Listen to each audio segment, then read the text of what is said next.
Sentire Media. You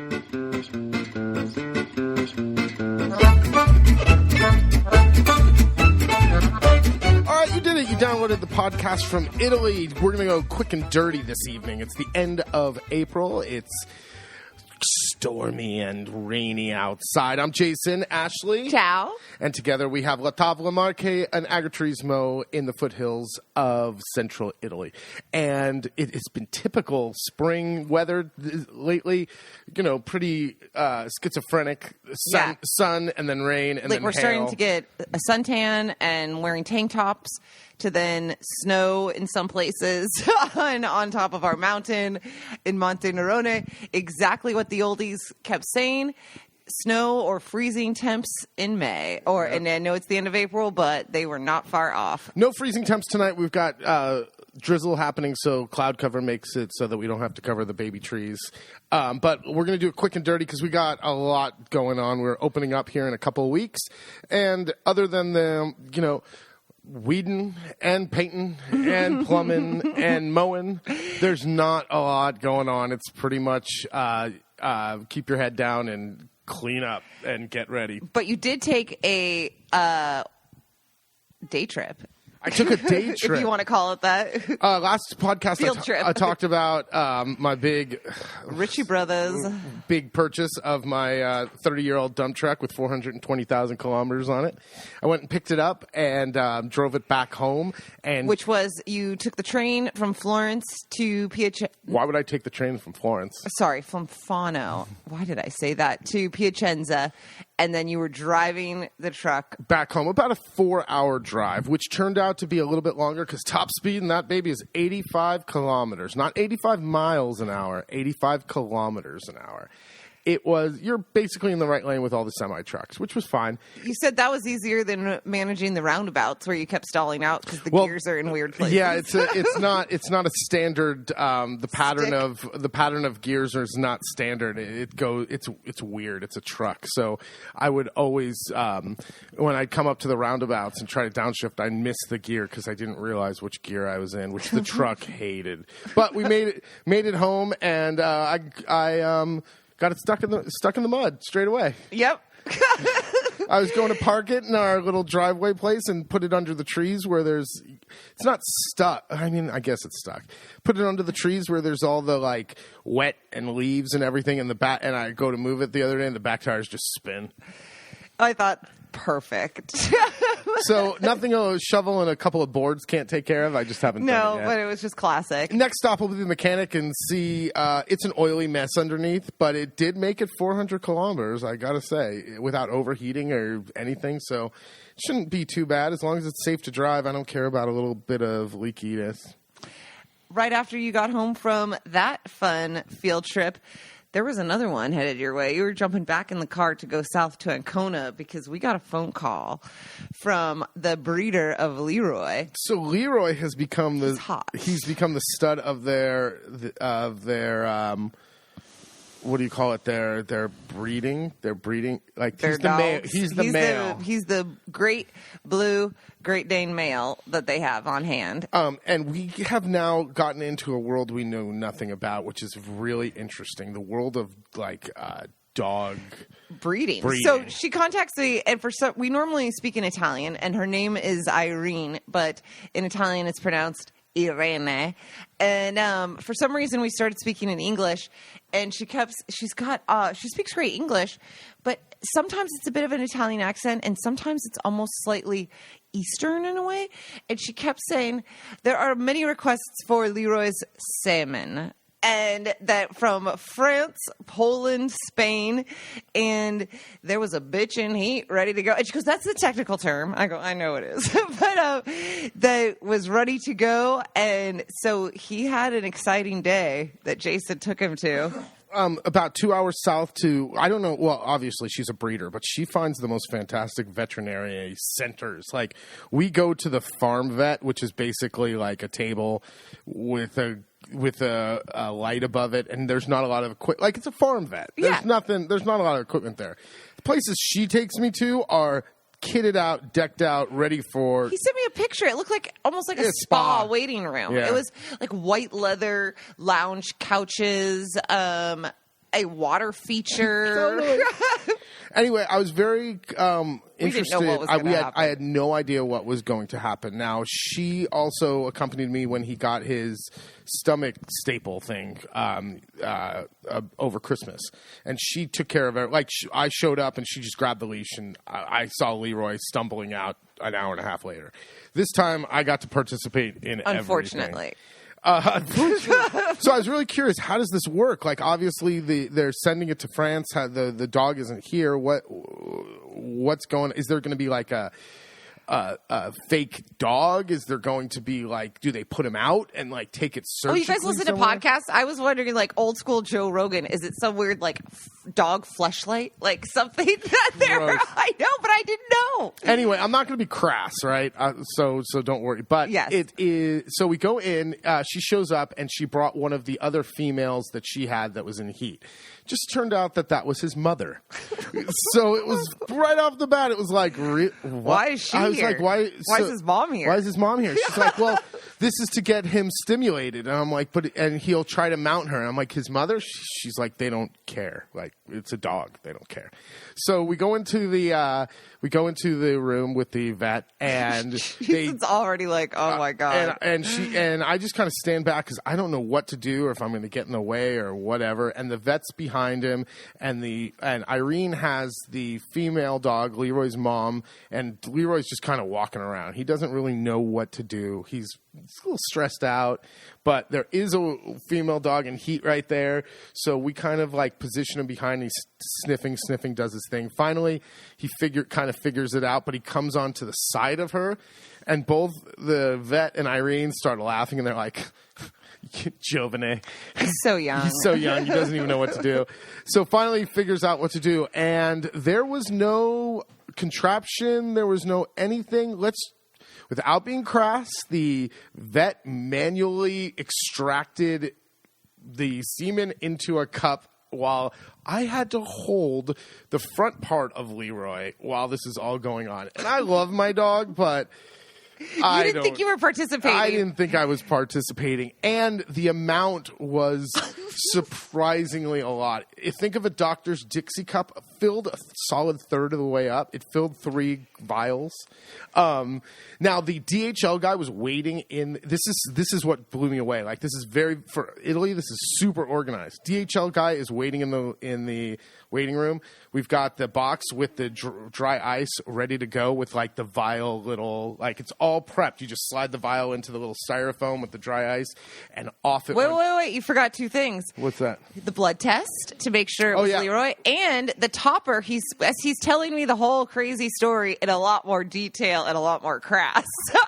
He goes, "Oh, don't worry. If I missed anything, they made a video of it." They made a video of it so that there's no fraud. We made a video of the whole thing, which is like weird doggy porn. I was like, maybe he needs an OnlyFans page. Totally. And also, they had to do a DNA. They had to do a DNA test on his blood and a test on the semen to prove that it was live and good before it left. And off it went to France to get there in Paris the next morning. And what happened after that, I'm not sure yet. We'll probably find out in a couple of weeks. Yep. Because if the dog didn't get pregnant, they're going to want another. They're going to want another sample, because that's the deal. If it doesn't work for some reason the first time, we're obligated to provide another sample at no cost. Just at no cost again. So we'll see. I don't know, man. Next time Ashley's going. I'm not participating. You said there was like 40 vets walking around. I'll wait in the waiting room. I don't need to be an active participant. So Leroy's going to be a proud papa. We'll see. I'm sure Ashley will put up photos of Leroy's puppies. I wouldn't mind a Leroy puppy, to be quite honest. Hey, Max, it's okay. But you said you wanted a Harlequin. I want the spotted ones. Ones, the black and white spotted one next. Actually, I want a Basset Hound. True. Ashley will be going back to visit family in the autumn after the season ends, and she will return probably to a Basset Hound. Look at this idiot chasing her tail. All right, moving on. Since we joined, what's the name of the media company? Sentire Media. They have much better analytics. Like, we never really did analytics before. It was just like, who cares? I don't know. But now they have this whole really modern looking breakdown of everything, and looking at it, it kind of blew my mind. Now, don't get me wrong, it's not like a million people listen to this, but just where some of you that listen come from, and of course, it's North America, Italy, UK, that kind Australia. of thing. But some of the more interesting ones was there are 19 people who listen to us in Nepal. How did you hear about us, you guys? That's crazy. What? How are there 19? How are there 19 of you in Nepal? That's insane. There's what's another one that was really interesting? Saudi Arabia. We have 3 people in Saudi Arabia. And the UAE. Shout out to you guys. There's 3 of you. If you hear it, that's you. Kuwait. If you are listening to us in Kuwait, you're it. You're the person in Kuwait listening to us. Thank you very much for downloading. Vietnam, there's 2 of you. I don't know. Uzbekistan? Uzbekistan. Yeah, Uzbekistan. One of the 2 people in one of the stands. Jason's thinking this has got to be bots. Oh, yeah, I think this is probably just bots. I think maybe it might be someone in the military or something. I don't know. Or is it just yokels? That means that all these countries that have just a couple of people would all be military. We're very popular then with the military. I don't know. I have no idea. I just don't know how, if you're in Kuwait, how you found us. I don't know. Well, thanks for listening, you guys. It blew our mind. If you're one of those crazy countries we shouted out. If you're in Uzbekistan, Vietnam, Argentina, Finland, Kuwait, Slovakia, or Turkey, let us know how you found us. That's very interesting. You're the one person. We did this a couple years ago, but send us a picture from where you are listening, because it's always interesting like this to see. It kind of makes the world feel a little smaller and blows our mind that someone way out there is listening.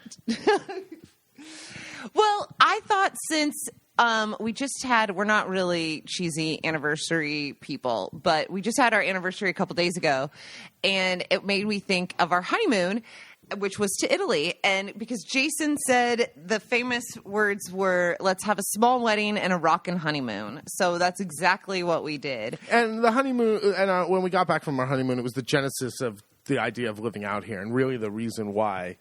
Yeah, exactly. That's what I was going to say. Yeah. We had never been to Italy before, and so we decided to come on our honeymoon, and we were here for like almost 3 weeks, I think, and we flew in to Venice, and we made our way down towards Ischia and down along the coast over there, and the Amalfi Coast, and and all the way up to the mountains. But that trip, a year and a half later, we were living here, and I thought maybe it would be fun to share a couple of like the greatest hits from it. When we flew in, it was this time. It was exactly this time. This week. Exactly. So we would have been in Venice, was where we first arrived, and I remember that all the guidebooks said to try like the squid ink and in the risotto and all of that. But wherever we went the first night, we had vongole and the little clams and pasta, and I thought it was the most delicious thing I had ever had.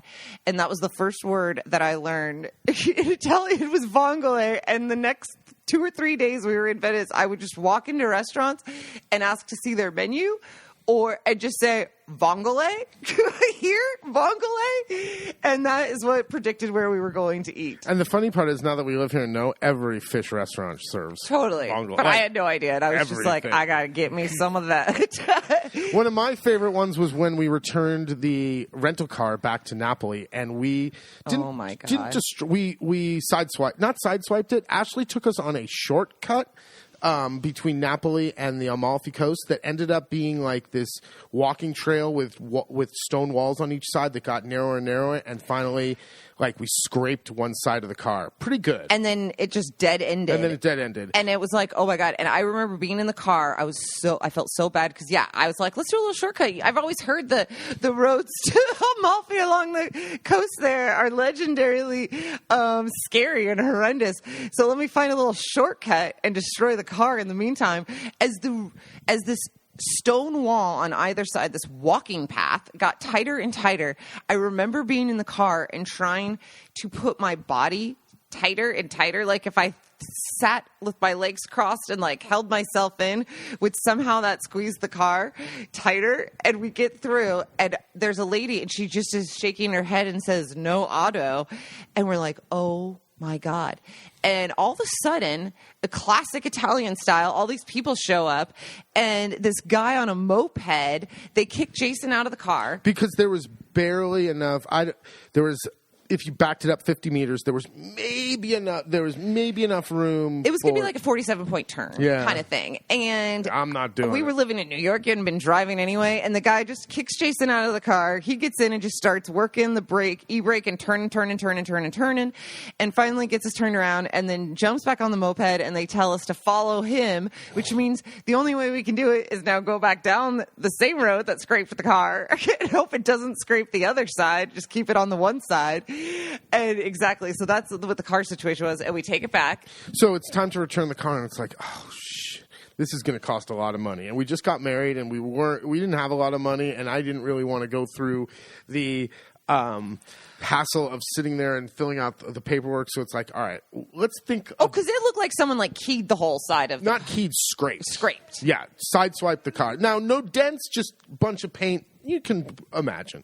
So I thought, let's think how can we think of this being Italian? Because now we had just been here for almost 3 weeks. Yeah. And it was like, all right, here's what we're going to do. We're going to return it to the place, but we're going to return it to the place 10 minutes before they close for lunch, right? Because I don't want this to be 8 o'clock in the morning with all the time. Fresh eyes and all that. Secondly, we're going to park the car in a way that it is facing, the good side is facing the window of the office. And thirdly is we're going to chat this guy. We're just going to chat this guy up. So I go in, give him the keys. Everything all right? Yeah, everything's good. As soon as I saw who this guy was and what he was, first of all, the whole time he was helping me, he was smoking a cigarette inside of the office on the cell phone. That's so I thought, I was hoping you were going to remember that. We're golden. I thought we're golden. So highly distracted. Yeah. So I give him the keys. He puts the phone down. Everything okay? Yeah. We go outside. He hops in the car. Now he hops into the driver's side, which was the good side, and still on the phone, still smoking the cigarette, making sure the checking the mileage and checking how much gas is there, and then just kind of walks around halfway to the back of the car, still on the phone, still chain smoking the cigarette, and says, "All right. No problem. Come in and sign." I thought, holy crap. We ran. It said no damage. It said no damage on the thing, and we got out of there. And I thought, take your money, man, take it and run. I love this country. That was not the only incident we got into that with that car. Do you remember we blocked traffic in Montesi in a teeny tiny town? We were going to go on a hot air balloon ride, and the night before we thought, let's do a little drive around because we have to be at this place at 6 a.m. So let's do a little dry run from our agriturismo to there to check it out. And we go to drive in through this little town.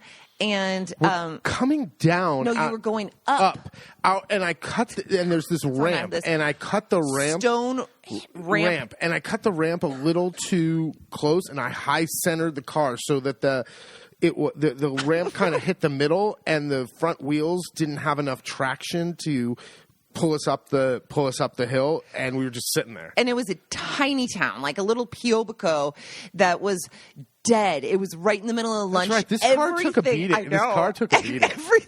We took it to the Alps. Everything was closed. I don't even know if there was a restaurant or anything like that. And all of a sudden, just like out of freaking Beauty and the Beast or something, some old lady opens her shutters and sees Jason and I with the car looking at it going like, what the hell do we do? And also the way he had backed it up, he was blocking the main road. Well, it was the main ramp up into the walled city, yeah. Which meant, come to find out, as this village people start coming out and everyone, we're now, like, old ladies are showing me the sign, since I can't speak Italian, and they're doing, like, the cuckoo, like, the head, like, he's crazy, don't get in the car with him.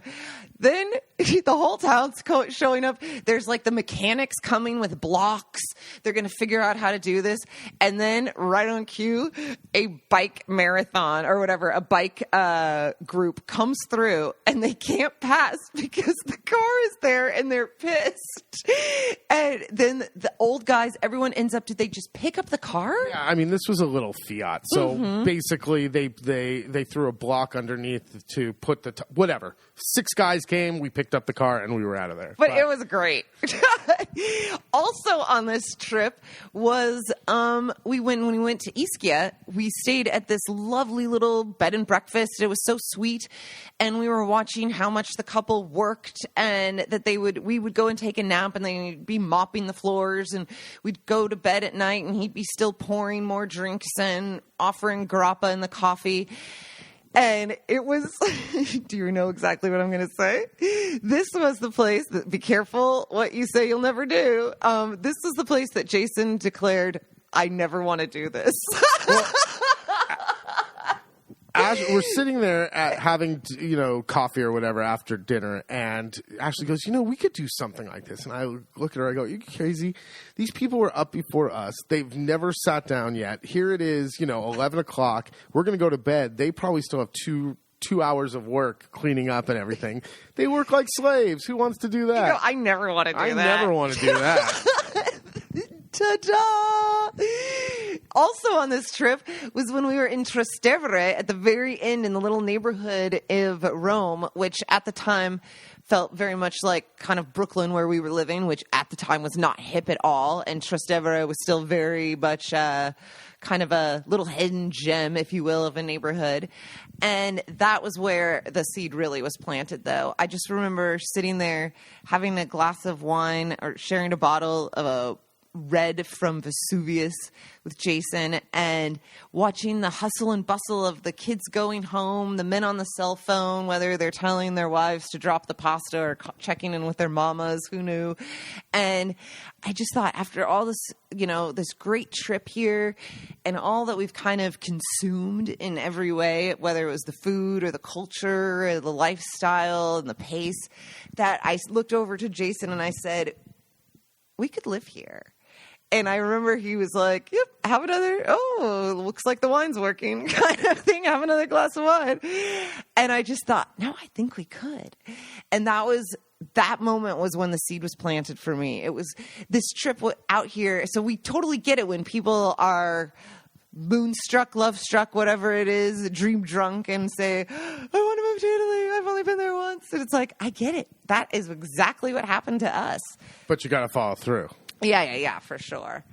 Any other favorite spots? I loved when we went up to the Alps and saw the ski jump from the Olympics, and Cortina. And I think that was from like the 1956 Olympics.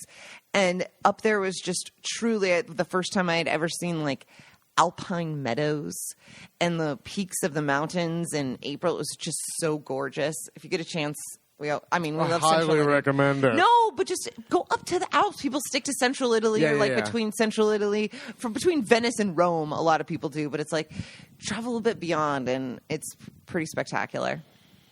Well, that's a good recap of the big hits of that trip. Yeah, I think that's good. It was a blast. Anything else that you wanted to share on this one? No, we got to keep this one short and quick and dirty. All right. If you guys are looking to come out here in November or the end of October, we still have a few spots as well for the truffle hunting holiday, where it's 2 truffle hunts, a cooking class. We go to the International White Truffle Festival in Aquilano. We do the market tour and tasting in Apecchio. It's a blast. There's a video. There's all the details on the website, and you know where to find us, latavolamarche.com, LATAVOLAMARCHE.com, or check us out on Instagram, X, whatever, YouTube, and Facebook. All right, very good. Thanks for listening, and we'll do another one again next month. All right, have a good one. Ciao, ciao.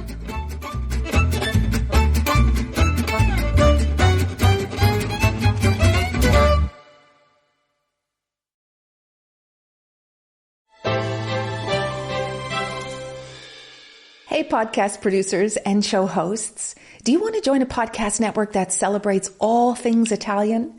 At Sentiti Media, we understand the allure of Italy and its unique culture. Our devoted team of hosts and producers are all driven by their shared passion for Italy. And we work tirelessly to create the best lifestyle podcasts and content that will whisk you away to the very heart of Italy. With us, you can savor the mouth-watering flavors, get lost in the stories from the past, break down the cultural barriers, and truly immerse yourself in the vibrant traditions of this intoxicating country. If you have a great podcast idea or are already in production and would like to join Sentire Media, head over to sentiremedia.com. That's SENTIRE media.com and find out how to submit your show.